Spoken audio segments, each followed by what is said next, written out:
Hello friends, हम इस video में डिस्कस करने वाले हैं थर्ड पेपर का लास्ट यूनिट का नाम है गुणवत्ता शिक्षा में शैक्षिक आंकड़ों के महत्व के बारे में बात करेंगे। यूनिट आपका 8 नंबर का है और 8 नंबर हासिल कर सकने वाले सभी महत्वपूर्ण टॉपिक्स को लेकर के इस वीडियो पे हम डिस्कशन करने वाले हैं। तो वीडियो को पूरा देखिए। चैनल पर नए हैं तो सब्सक्राइब करिए इसी तरह के इंपॉर्टेंट वीडियोज़ के लिए।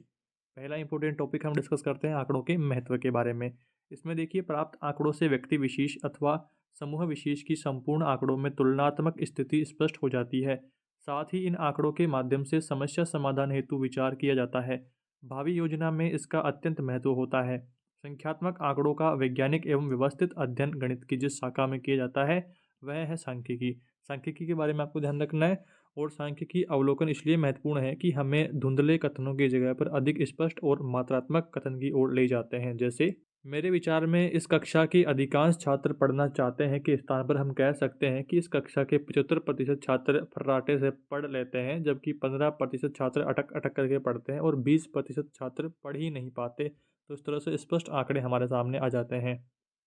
अगला छोटा बिंदु आता है साक्षरता दर के बारे में। साक्षरता दर 1981 तक हमारे देश में परंपरागत रूप से संपूर्ण जनसंख्या से गणना करके ज्ञात की जाती रही है, परंतु साक्षरता दर को देश के विकास हेतु अर्धपूर्ण प्रक्रिया मानते हुए अर्धपूर्ण प्रक्रिया इसकी गणना संबंधित आंकड़ों को ज्ञात करने में परिवर्तन हुए हैं। वर्ष 1991 में 0 से 6 वर्ष के नीचे की जनसंख्या को कुल जनसंख्या से अलग रखा गया है।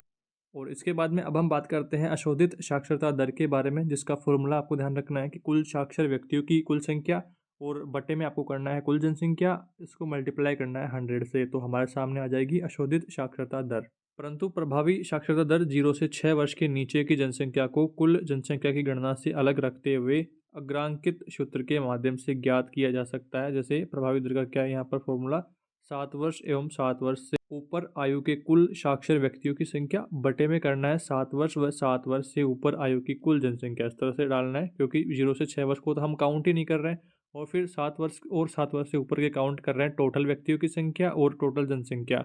इसको मल्टीप्लाई करेंगे 100 से तो हमारे सामने फॉर्मूला आ जाता है प्रभावी साक्षरता दर का।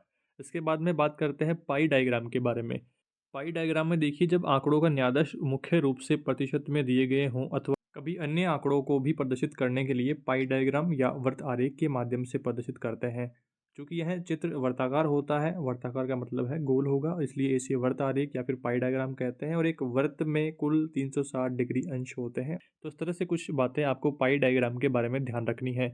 इसके बाद में आगे बढ़ते हैं, बात करते हैं लेखा चित्र निरूपण विधि के बारे में। विधि के बारे में आपको जानकारी रखनी है। इसमें देखिए, पहला बिंदु आता है ग्राफ पेपर पर दो परस्पर लंबवत रेखाएं ओ एक्स और ओ वाई आपको खींचना है। ओ एक्स को एक्स एक्स पर और ओ वाई को वाई एक्स द्वारा नामांकित करना है। और दूसरा बिंदु है ओ एक्स और ओ वाई पर विचर को प्रदर्शित कीजिए। प्रत्येक दंड या स्तंभ की चौड़ाई को निश्चित कीजिए। तीसरा बिंदु है ओ एक्स या ओ वाई पर विचर के मान को प्रदर्शित कीजिए। इस हेतु उस पैमाने का चयन कीजिए। और चौथा बिंदु है ओ वाई या ओ एक्स पर प्रत्येक दंड की ऊंचाई का निर्धारण या संबंधित आंकड़े व उचित पैमाने की सहायता से आपको निश्चित करना है। पांचवा बिंदु है प्रत्येक दो दंड के मध्य समान दूरी रखते हुए निर्धारित संख्या में दंड खींचिए। तो इस तरह से आपको बिंदु ध्यान में रखने हैं। इसके बाद में बात करते हैं प्राथमिक आंकड़ों को लेकर के। प्राथमिक आंकड़ों में देखिए, अनुसंधानकर्ता किसी प्रयोग के लिए स्वयं अपने कार्यकर्ताओं के सहयोग से नए सिरे से पहली बार आंकड़ों को संग्रहित करता है और अपने अनुसंधान हेतु स्वयं संग्रहित आंकड़ों के विश्लेषण से निष्कर्ष तक पहुंचता है। इस प्रकार स्वयं द्वारा संग्रहित आंकड़े प्राथमिक आंकड़े कहलाते हैं। प्राथमिक आंकड़ों की बात होगी और यहाँ पर है कि प्राथमिक आंकड़े मौलिक होते हैं, ये कच्चे माल की तरह होते हैं, ये उद्देश्य के सदैव अनुकूल होते हैं, इनके संग्रहण में धन समय तथा परिश्रम की आवश्यकता होती है। ये बात हो गई प्राथमिक आंकड़ों को लेकर के। अब हम बात करते हैं द्वितीयक आंकड़ों को लेकर के बात करते हैं।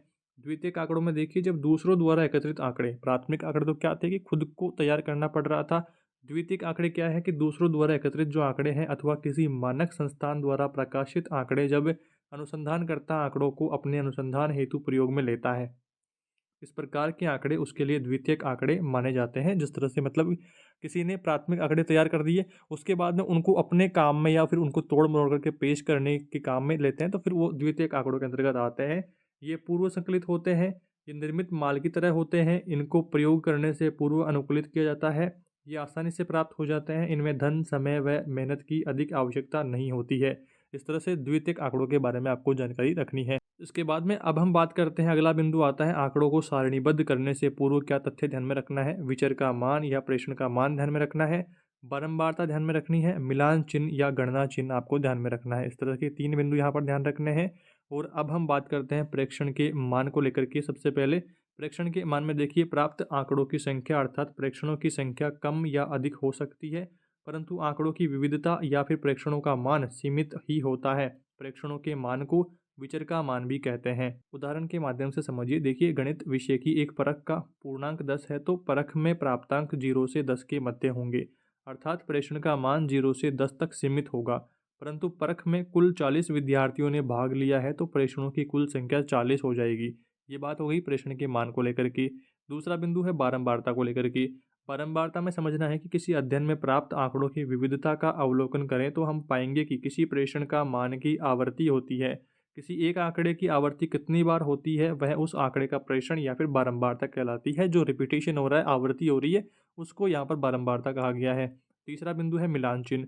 मिलान चिन्ह में देखिए, प्रेषण का मान की बारंबारता ज्ञात करने के लिए मिलान चिन्ह का प्रयोग करते हैं। उदाहरण देखिए, यहाँ पर 36 की आवर्ती क्या होगी, 1 2 3, यहाँ पर 3। और 25 की आवर्ती जैसे 5 का यहाँ पर आएगा, और 22 की आवर्ती के लिए 1 1 2 यहाँ पर 11 की तरह लिखा हुआ आएगा। तो ये बात आपको यहाँ पर ध्यान रखनी है मिलान चिन्हों को लेकर के, और आंकड़ों के बारे में आपको स्पेशली इस यूनिट में फोकस करना है। आई होप आपने ठीक तरीके से सारे बिंदुओं को समझ लिया है। फिर भी कोई डाउट रहता है, फिर भी कोई आपकी समस्या रहती है, कमेंट करके जरूर बताइए। चैनल पर नए हैं तो सब्सक्राइब करिए इसी तरह के इंपॉर्टेंट वीडियोज़ के लिए। आपकी एग्जाम तैयारी के लिए हमने सारे यूनिट्स अपलोड कर दिए हैं। आप प्लेलिस्ट में जाकर के सारी वीडियोज़ को देख करके अपनी एग्जाम तैयारी अच्छे से कर पाएंगे। आप सभी को आपकी परीक्षाओं के लिए बेस्ट ऑफ लक। इस वीडियो में इतना ही। Thank you for watching this video.